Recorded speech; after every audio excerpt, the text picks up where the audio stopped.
Hello friends, स्वागत है आप सभी का अपने यूट्यूब चैनल फ्यूचर पॉइंट में। तो दोस्तों, आज की इस वीडियो में मैं बताने वाला हूं बिहार बोर्ड मैट्रिक परीक्षा 2026 के लिए संस्कृत का ऐसे क्वेश्चन जो बिहार बोर्ड में बार बार पूछे जाते हैं। तो इस वीडियो को शुरू से अंत तक देखिएगा, इस वीडियो को कहीं से स्किप मत कीजिएगा। और यदि दोस्तों अगर आप इस चैनल पर पहली बार आए हैं, चैनल को सब्सक्राइब कर लीजिएगा और वीडियो अच्छा लगेगा तो इस वीडियो को जरूर लाइक कीजिएगा। तो चलिए स्टार्ट करते हैं आज का वीडियो। तो दोस्तों, यहाँ पे आपका पहला प्रश्न है, इंद्र किस रूप में कर्ण के समक्ष आया। आपका क्वेश्चन है, इंद्र किस रूप में कर्ण के समक्ष आया। बताइए कमेंट करके किस रूप में आया। तो याद रखिएगा ब्राह्मण के रूप में आया। यहाँ पे आपका डी ऑप्शन राइट आंसर होगा। याद रखिएगा ये भी क्वेश्चन बहुत ज़्यादा इंपॉर्टेंट है बोर्ड एग्जाम 2026 के लिए। चलिए आगे बढ़ते हैं अगले प्रश्न को। तो दोस्तों, यहाँ पे आपका अगला प्रश्न है, महाराज धृतराष्ट्र के प्रश्नों का समुचित उत्तर कौन देते हैं।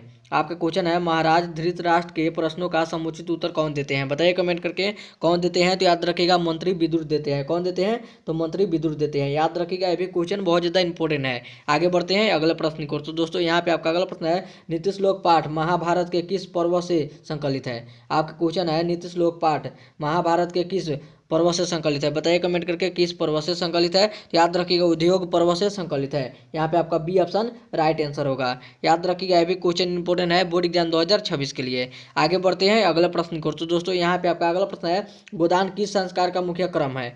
आपका क्वेश्चन है, गोदान किस संस्कार का मुख्य क्रम है। बताइए कमेंट करके किस संस्कार का मुख्य क्रम है। तो याद रखिएगा के शांत का है। यहाँ पे आपका बी ऑप्शन राइट आंसर होगा। याद रखिएगा ये भी क्वेश्चन इंपॉर्टेंट है बोर्ड एग्जाम 2026 के लिए। आगे बढ़ते हैं अगले प्रश्न को। तो दोस्तों, यहाँ पे आपका अगला प्रश्न है, अंठेरी संस्कार कब होता है। आपका क्वेश्चन है, अंठेरी संस्कार कब होता है। बताइए कमेंट करके कब होता है। याद रखिएगा मरने के बाद होता है। यहाँ पे आपका ई ऑप्शन राइट आंसर होगा। याद रखिएगा ये भी क्वेश्चन इंपॉर्टेंट है बोर्ड एग्जाम 2026 के लिए। आगे बढ़ते हैं अगले प्रश्न को। तो दोस्तों, यहाँ पे आपका अगला प्रश्न है, चरित्र का निर्माण किससे होता है।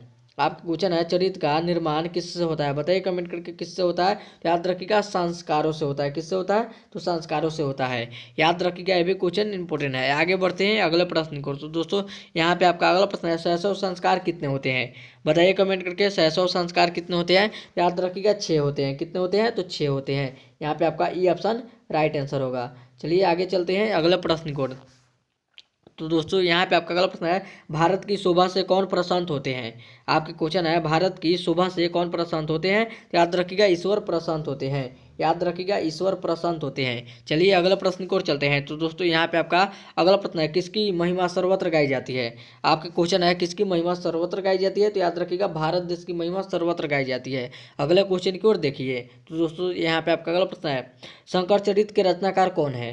आपका क्वेश्चन है, शंकर चरित्र के रचनाकार कौन है। बताइए कमेंट करके कौन है। तो याद रखिएगा पंडित छामा राव है। कौन है? तो पंडित छामा राव है। यहाँ पे आपका ई ऑप्शन राइट आंसर होगा। याद रखिएगा ये भी क्वेश्चन इंपॉर्टेंट है बोर्ड एग्जाम 2026 के लिए। आगे बढ़ते हैं अगले प्रश्न को। तो दोस्तों, यहाँ पे आपका अगला प्रश्न है, ऋग्वेद में कितनी महिलाओं ऋषिकाओं का वर्णन प्राप्त है। आपका क्वेश्चन है, ऋग्वेद में कितनी महिलाओं ऋषिकाओं का वर्णन प्राप्त है। बताइए कमेंट करके। तो याद रखिएगा 24 महिलाओं का वर्णन प्राप्त है। यहाँ पे आपका ई ऑप्शन राइट आंसर होगा। याद रखिएगा। आगे बढ़ते हैं अगले प्रश्न को। तो दोस्तों, यहाँ पे आपका अगला प्रश्न है, आलस कथा पाठ के रचयिता कौन है। बताइए कमेंट करके आलस कथा पाठ के रचयिता कौन है। तो याद रखिएगा आलस कथा पाठ के रचयिता कौन है। तो याद रखिएगा विद्यापति है। यहाँ पे आपका ई ऑप्शन राइट आंसर होगा। आगे बढ़ते हैं अगले प्रश्न को। तो दोस्तों, यहाँ पे आपका अगला प्रश्न है, वास्तविक आलसियों की संख्या कितनी थी। बताइए कमेंट करके वास्तविक आलसियों की संख्या कितनी थी। तो याद रखिएगा 4 थी। यहाँ पे आपका सी ऑप्शन राइट आंसर होगा। आगे बढ़ते हैं अगले प्रश्न को। तो दोस्तों, यहाँ पे आपका अगला प्रश्न है, सबसे बड़ा शत्रु कौन है। आपका क्वेश्चन है, सबसे बड़ा शत्रु कौन है। तो याद रखिएगा आलस है। यहाँ पे आपका बी ऑप्शन राइट आंसर होगा। आगे बढ़ते हैं अगले प्रश्न को। तो दोस्तों, यहाँ पे आपका अगला प्रश्न है, पाटलिपुत्र किस प्रांत की राजधानी थी। आपका क्वेश्चन है, पाटलिपुत्र किस प्रांत की राजधानी थी। तो याद रखिएगा बिहार प्रांत की राजधानी थी। यहाँ पे आपका ई ऑप्शन राइट आंसर होगा। आगे बढ़ते हैं अगले प्रश्न को। तो दोस्तों, यहाँ पे आपका अगला प्रश्न है, सिखों के 10वें गुरु कौन थे। आपका क्वेश्चन है, सिखों के 10वें गुरु कौन थे। याद रखिएगा गुरु गोविंद सिंह थे। कौन थे? तो गुरु गोविंद सिंह थे। यहाँ पे आपका सी ऑप्शन राइट आंसर होगा। आगे बढ़ते हैं अगले प्रश्न को। तो दोस्तों, यहाँ पे आपका अगला प्रश्न है, किस काल में पाटलिपुत्र की रक्षा व्यवस्था उत्कृष्ट है। आपका क्वेश्चन है कि इस काल में पाटलिपुत्र की रक्षा व्यवस्था उत्कृष्ट थी। बताइए कमेंट करके किस काल में थी। तो याद रखिएगा चंद्रगुप्त मौर्य के काल में थी। किस काल में थी? तो चंद्रगुप्त मौर्य के काल में थी। यहाँ पे आपका ई ऑप्शन राइट आंसर होगा। आगे बढ़ते हैं अगला प्रश्न को। तो दोस्तों यहाँ पे आपका अगला प्रश्न है सत्यमेव जयते किस उपनिषद का मूल मंत्र है।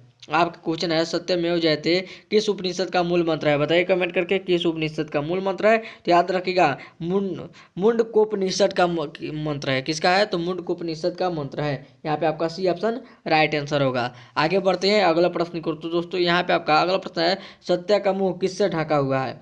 आपका क्वेश्चन है सत्य का मुख किससे ढका हुआ है। तो याद रखिएगा हिरमानीय पात्र से ढका हुआ है। यहाँ पे आपका बी ऑप्शन राइट आंसर होगा। आगे बढ़ते हैं अगला प्रश्न को। तो दोस्तों यहाँ पे आपका अगला प्रश्न है महर्षि यास्क द्वारा रचित ग्रंथ का नाम क्या है। आपका क्वेश्चन है महर्षि यास्क द्वारा रचित ग्रंथ का नाम क्या है। बताइए दीजिए कमेंट करके किस ग्रंथ का है। याद रखिएगा निरुक्त का है। यहाँ पे आपका निरुक्तम, यहाँ पे आपका ई ऑप्शन राइट आंसर होगा। याद रखिएगा ये भी क्वेश्चन बहुत ज़्यादा इंपॉर्टेंट है बोर्ड एग्जाम 2026 के लिए। चलिए और ये था आपका वीडियो का लास्ट क्वेश्चन। अब वीडियो यहीं पे खत्म करते हैं। उम्मीद करते हैं यह वीडियो आप सभी को बहुत ही अच्छा लगा होगा। तो इस वीडियो में जाते जाते इस वीडियो को जरूर एक लाइक कर दीजिएगा और चल पे नया चैनल को सब्सक्राइब जरूर कीजिएगा। तब तक मिलते हैं अगले वीडियो में। तब तक bye bye. Thank you for watching. मिलते हैं अगले वीडियो में।